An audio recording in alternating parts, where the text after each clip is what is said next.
Good morning and welcome to Miami's Community News. I am your host, Anabel Hume. Today we have a special guest by the name of Kathie Klarreich. She is founder and executive director for Exchange for Change, a program that offers writing courses in prisons to incarcerated individuals to help them with their communication skills and for those that are re-entering into our communities. This is an organization that is non-for-profit, and it offers them a hope and a vision. Exchange for Change believes that education is a human right. Thank you so much for being here. Thank you so much for having me. Before we go into our program, I would like to tell our viewers that today's show is sponsored by Pally Promotes Incorporated. Pally Promotes Incorporated is owned and operated by founder Lisa B. Pally. Established in 1995, Pally Promotes Incorporated is a public relations, marketing, and community outreach organization that offers these services to organizations here in Miami. This organization has worked with amazing organizations. Just to name a few: the Miami Book Fair, the Children's Trust, the Urban Oasis Project, Florida International University School of Hospitality, the Food and Wine Festival, that's the South Beach Food and Wine Festival, the Miami International Film Festival, just to name a few. Lisa B. Pally established this company in 1995. She has a rich background in the social services industries and in the arts. She specializes in the nonprofit sector. Lisa B. Pally was honored by the Education Fund in 2011 and is a recipient of the 2006 Marketing the Arts Award by the Arts and Business Council of Miami, amongst many others. For you to get notified on Lisa B. Pally's organization, please contact the number and email that you see on the screen. Thank you so much. Now back to our program. Before we get into this amazing interview, I want to tell you a little bit about our guest, Kathie Klarreich.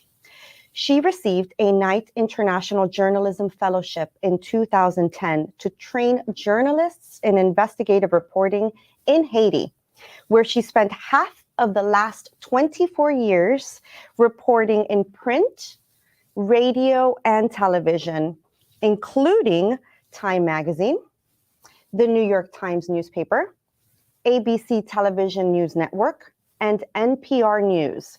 Kathie began facilitating writing workshops in correctional systems in 2009 and the Writing Exchange academics institutions in 2013.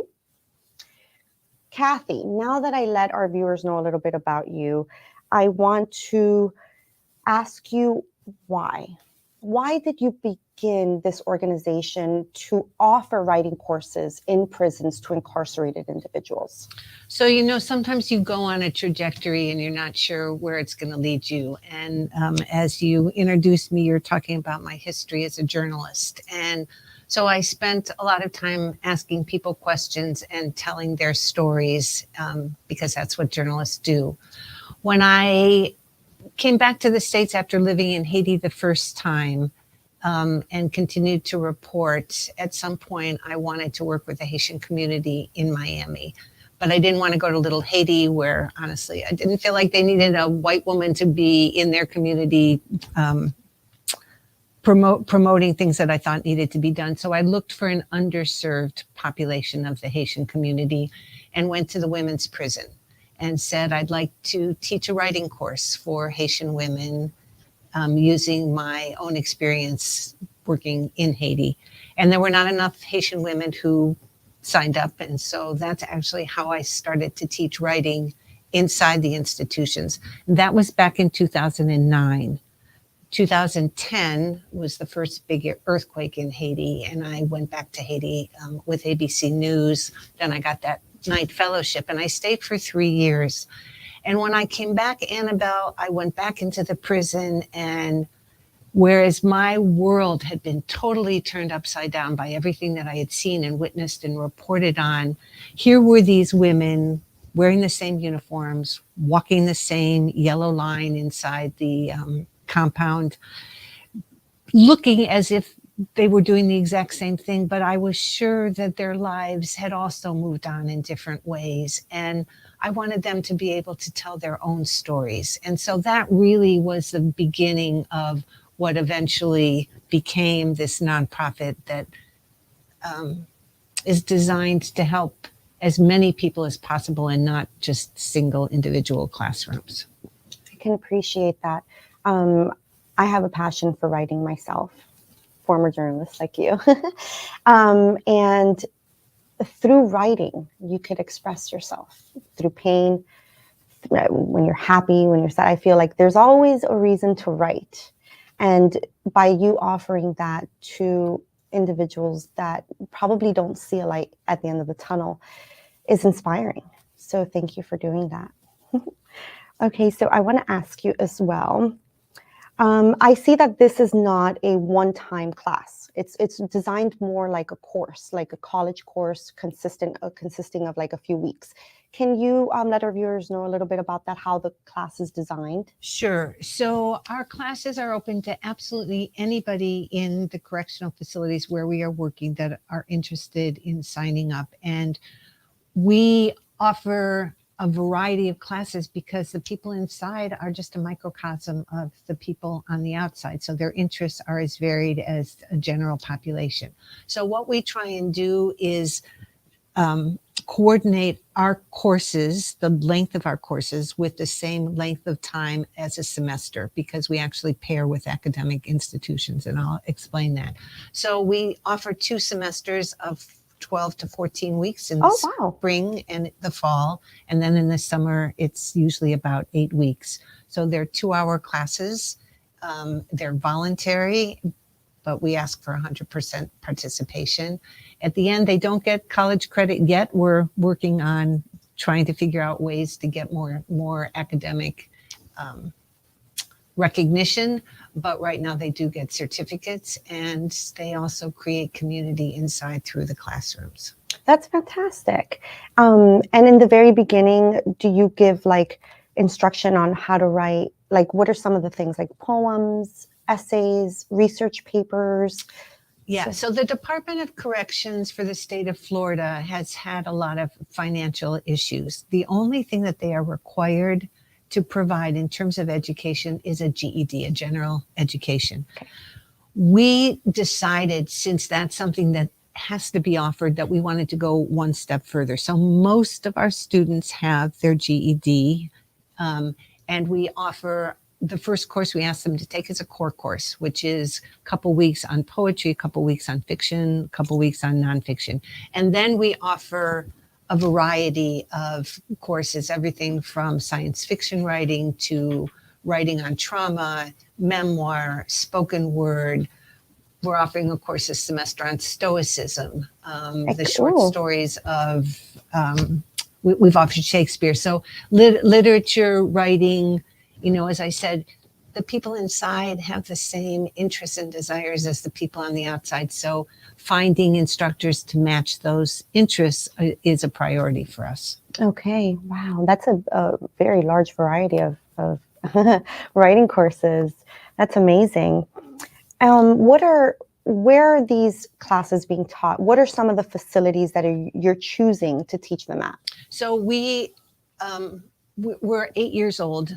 And we've gone sort of full circle on a lot of the institutions where we work, but we're currently in the women's prison at Homestead, which is actually in Florida City, men's prison, Everglades Correctional, Everglades Reentry, which is specifically for people who will be coming back out. We teach 2 courses inside a juvenile residential center called Miami Youth Academy. And we have our first branch up in Avon Park, which is about 3.5 hours from here, where one of our former students from here that was transferred there now teaches for us there. We also have been in reentry centers and the federal prison, but we're currently not teaching there now. Okay, in the federal, that's good. And how many students per class would you say on a regular basis? So that really varies. There are some classes that we specifically want to be slightly smaller so that the instructor has more time. Our trauma toolbox is one of those classes when people write about their traumatic experiences, and you want to make sure that there's enough time for everybody to share their pieces and workshop them. I would say the minimum students we have per class is 8, and the most is probably 24. Oh, wow. So it's a big range. These trauma classes that just intrigued me. Do they get to write in the classroom, or is it more like homework, take it home and then present it the next day? Yeah. So the trauma class itself, I'm really glad you asked about that.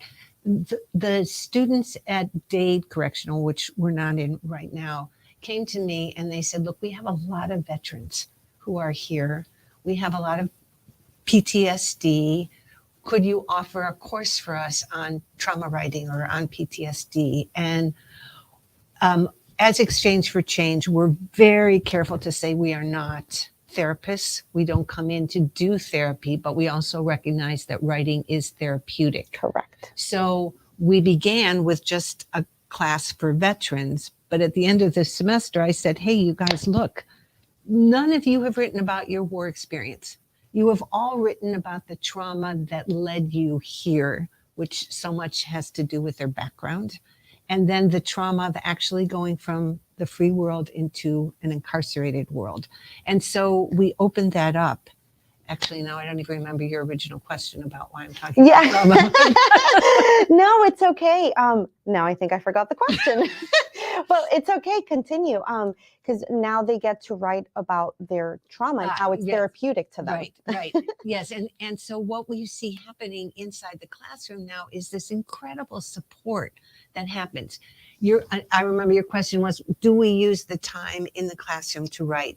And we don't, because we only get our students for 2 hours a week. 2 hours a week. Okay. And so we ask them, and we have gone back and forth, but we don't call it homework anymore because it is their home, but it's not actually their home. So we call it assignments, right? So we give them assignments and they write. I do think it's important for the audience to know that in South Florida, the dormitories in Florida correctional systems do not have air conditioning. So in the summer, it is really difficult for students to find the right space to write because it is really hot in South Florida. So imagine going back to your bunk and there's no air condition in their dormitories at all, right? So a lot of them try and get up to the education building or some other building where there is actually air conditioning so they can sit and think a little bit clearer. But we use the classroom time for classroom feedback, instruction, group activities, as opposed to taking the time to write, although it's a much better condition for them to write in the education building. Well, yeah, and as long as they have access, that's wonderful. That is such a good course to offer. Yeah, and it's one of our most popular. We have a woman who is teaching now, Jill Burke. I want to give her tremendous credit. Who did a lot of work with people after 9/11. She has a background in journalism, and she created a course called the Trauma Toolbox for the men who are coming out that are at Everglades Reentry Center to figure out what triggers them so that when they come out, they can rechannel those triggers through the writing course that they did. What tools can they use so that they have a better chance of being successful when they come back out? That's fantastic. Interestingly enough, I like to write down my triggers because I believe everyone has triggers in general. It doesn't matter what you've gone through in life. We've all had some type of trauma, right? Whether it's family, work. And to me, it's very therapeutic to write it. And when I'm going through the stressors or the trauma, I said, I'm going to pause. I'm going to write this down so I can remember. So next time it happens, I already have it down and I'm not going to panic or become overwhelmed because I wrote it down, I remember it, and it was therapeutic. And one of the things that we think is so important in the way that we've structured our classes is that learning those communication skills in whatever situation you are is going to be advantageous. So for example, I mentioned the reentry center, but about half of our students have life sentences. And so people often say, well, why are you using resources on people who are never getting out? I'm glad that you brought this up. Yeah, and it's one, is you said in the introduction, we believe that education is a human right, the same way we believe that healthcare is a human right, right? Correct. So during the whole COVID Pandemic. and as we move forward, healthcare should not be withheld. I mean, the punishment for people in prison is that they are in prison. Correct. But education should be a human right. In the classroom, we provide communication skills, and the idea of writing was, I'm going to backtrack.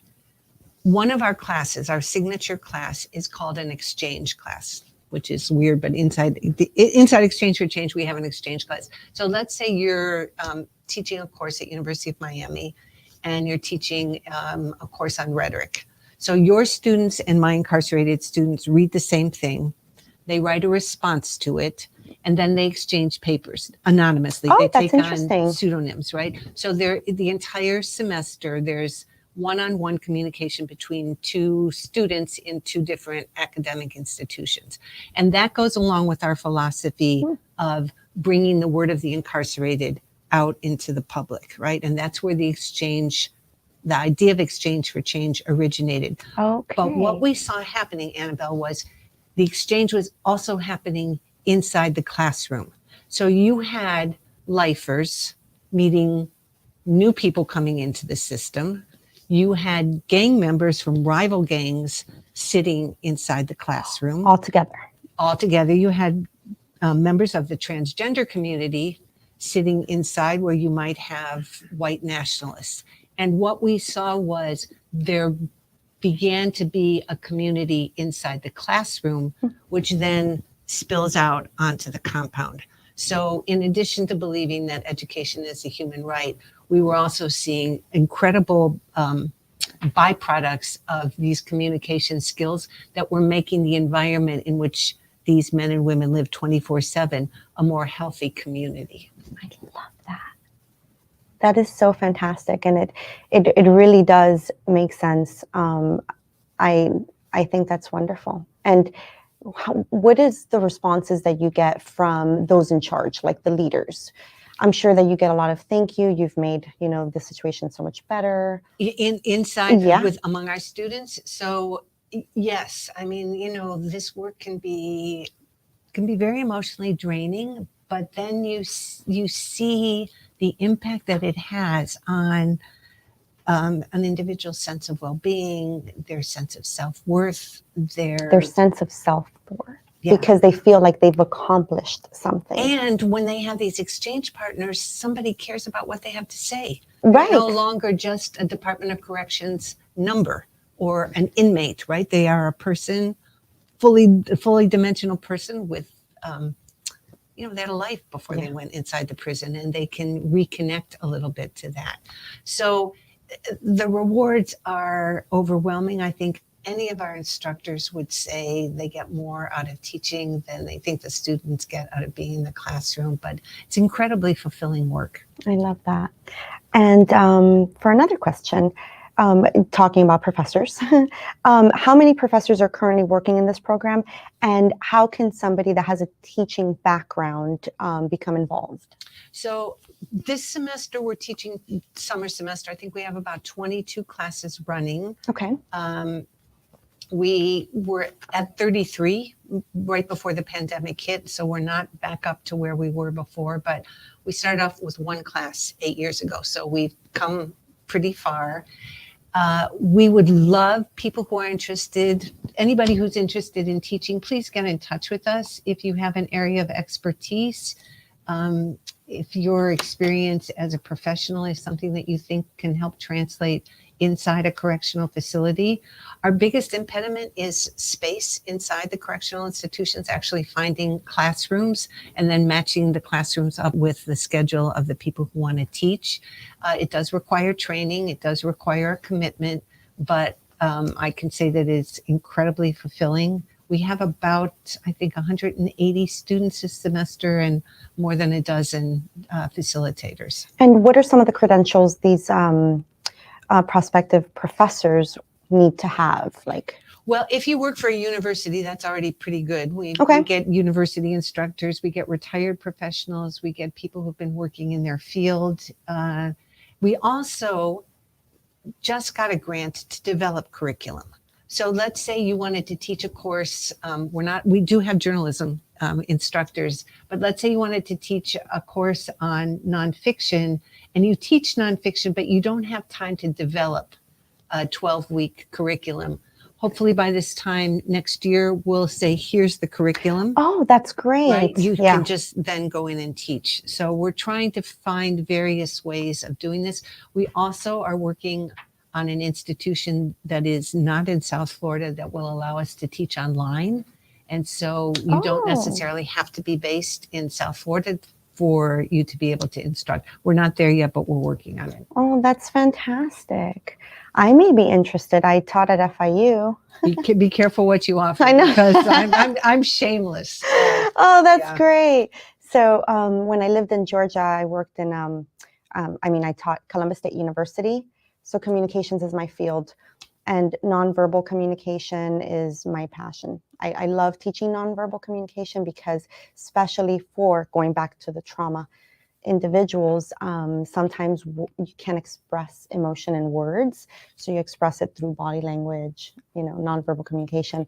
And I've always found that fascinating. See, we could take an expertise like that, but then because we're a writing organization, they would then, whatever they learned in the class, keep a journal about it, right? To somehow, you use their writing skills regardless of the information inside the classroom. Exactly.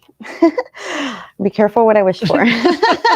I'm on it. You're on it. That's wonderful. I would like to read a few testimonials, if that's okay with you. Let me pull them up here. I just went on the website, and the website is exchangeforchange.org. Right, with hyphens in between. With hyphens in between. And I just want to read 3 testimonials by 3 students. Okay, so the first one is, there are a few things in prison that offer you an opportunity to grow, gain experience, and share your voice. Exchange for Change is that opportunity. The last few years of my incarceration can be measured in semesters. And at the end of every semester, I look back at what I accomplished and see my own transformation. Michael wrote that. Now, do you remember this student?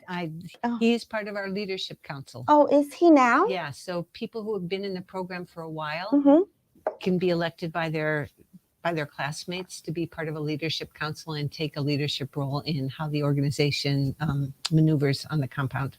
Look at that. What a successful story. Another one. In the 2 years that I have been a part of Exchange for Change, my love for writing has increased exponentially. Exchange for Change has provided and helped me polish my new skills, allowing me the opportunity to have various personal literary works published. I can't say that word. And Emilio wrote that. Yep. Do you remember him? He's also part of our program. Oh, that's wonderful. This is fantastic. And the last testimonial I will read. Exchange for Change has become a beacon of hope in my life, allowing me to realize that through writing, I can accomplish so much more than I ever thought possible. Corey wrote that. Corey is also still part of our program. Oh, that's so wonderful. Yeah. Can I make one plug to, if you are interested in learning more about Exchange for Change, we did start a new program this year that's been incredibly successful. It requires a couple hours of your time, and that's it. And they're called Prison Visits for Change. Prison Visits for Change. Prison Visits for Change, and it's on our landing page if you go to our website, exchangeforchange-in-between.org. And so, Isabel, you would sign up, Anabel, sorry, you would sign up, and you would, if it's the men's prison, you would come inside and you'd actually take a tour of the prison. You'd get to see where they live. You get to see where they buy canteen, where they work out. And then we'll go up to the room where the program takes place. And you'll sit with 15, we can take groups up to 15. You'll sit with 15 students and everybody will go around the table and do an icebreaker. And then you'll break up into small groups and have guided conversations for about an hour with someone who's incarcerated. Come back to the table, everybody shares reflections, and you go home.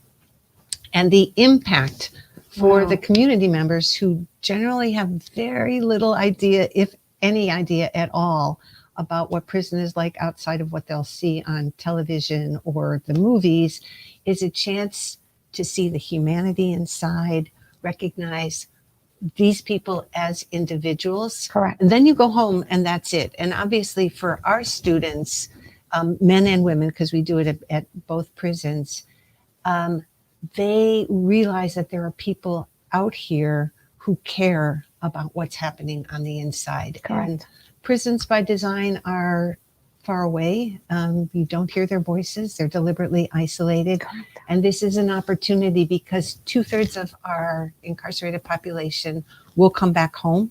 I mean, Florida has the 3rd largest population incarcerated in the nation. Oh, wow. We've got over 90,000 people who are incarcerated here. We want to give them as much chance of succeeding when they come back out. And this is one way to do that, is for the community to understand who it is that's inside so that we can reduce some of our own stereotypes and prejudices. I agree. And I always think like that. It's not just for the individual, to succeed. That's what we want for the communities as well. These are individuals that are coming back to our communities where we live, and we want to be able to reintegrate ourselves in a successful way. And like you said, provide them with the tools that they need to be successful, because that's what we want. Yeah. We don't want to continue them going back to incarceration. We want them to be successful. Absolutely. And that's so important. And just to give the website again, exchangeforchange.org. And there you can find all the information that you need. If you have a family member, if there's a family member that you feel may be interested in a program like this, I think everybody should be interested in a program like this. You could bring it up to the individual. Absolutely. Yeah. I mean, unfortunately, we're not in the vestment. I mean, we've got over 50 state institutions, and we're only in a handful of them, but more money, more staff, we can grow the program. There you go. Thank you so much, Kathie, for being here with us today. Yeah, Bill, I appreciate the opportunity. And again, thank you so much to our sponsor, Pally Promotes Incorporated, a public relations, community outreach, and marketing firm based right here in Miami, Florida. For more information on how you can benefit from some of the services that Lisa B. Pally, founder, owner, and operator of Pally Promotes Incorporated, please call or email the number that you see on the screen. Again, thank you for watching Miami's Community News. I am your host, Anabel Hume.